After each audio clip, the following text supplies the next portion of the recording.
Hey everybody, welcome back to the channel. Today I wanted to go over some things I see popping up on Satisfactory subreddits. I'm talking about game mechanics that new and old players say they never knew, or repeat questions about the same topics. These are the kind of things some players think are common knowledge and others might be learning about after 800 hours in. That's kind of what makes Satisfactory one of my favorite games. Even after all the hours I've spent playing, I feel like I can still learn something new tomorrow. But that's enough of a preamble. Let's jump to our list. That's right, you don't need to keep pressing your mouse on the craft button at the crafting bench to manually make items. You can just press the space bar and let it go until you run out of resources. This is one I still see posts about on Reddit, and it seems like it's usually a newer player who made the post, but there's always at least a few seasoned pioneers in the comments saying that they never knew that you could do that. I know it took me at least a couple of hours in my first playthrough before I noticed the press to craft message in the toolbar of the crafting menu. Remember, when in doubt, check the bottom of the screen for control tips.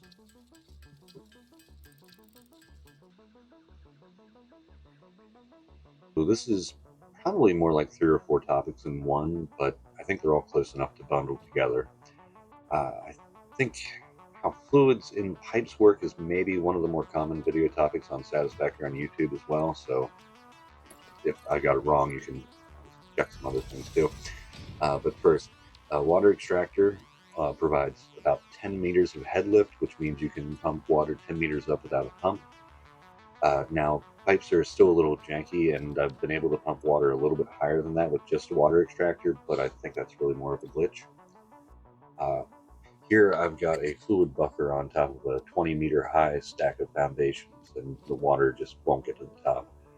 Uh, but you can see here that the water pump will actually show you how far up its head lift will go with this blue ring. Just hold H to lock the hologram in place to get a better look at it. Alright, so now we just turn it on, and there you have it. Finally, you can cut down on pumps with a water tower. Wherever the highest level your pipes are set at, that's how much head lift you'll now have in those pipes coming down. So as long as your buildings are built lower than the highest point of the pipe, water will still get there. I hope that makes sense.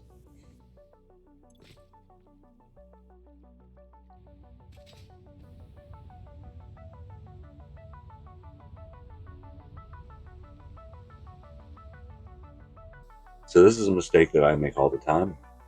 So you just can't figure out why the output of your steel screw alternate recipe, which makes 260 screws per minute, isn't filling up this Mark III belt, which should be able to hold 270. And that's going to clog up your production line.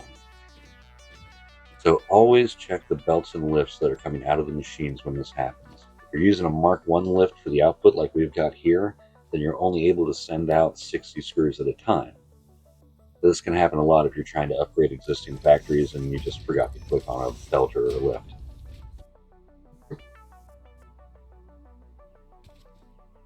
This is a feature that was added in the 1.1 update in June, and really it's probably the most common to see posts of pioneers saying they've been playing since the early access and never knew that you could do that.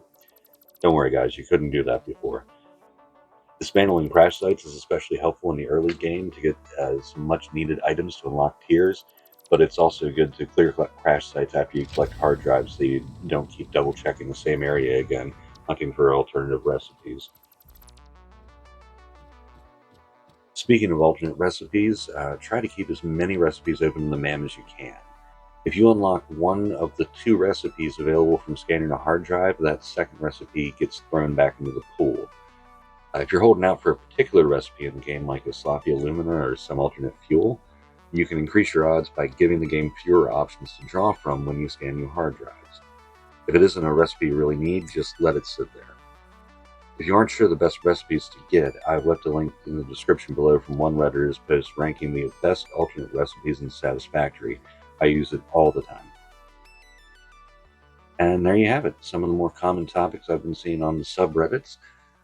Do you have a tip you think other players should know? Tell me about it in the comments. If you made it this far in the video and found it helpful, please leave a like or subscribe to help the channel grow. That's about it. Thanks for stopping in.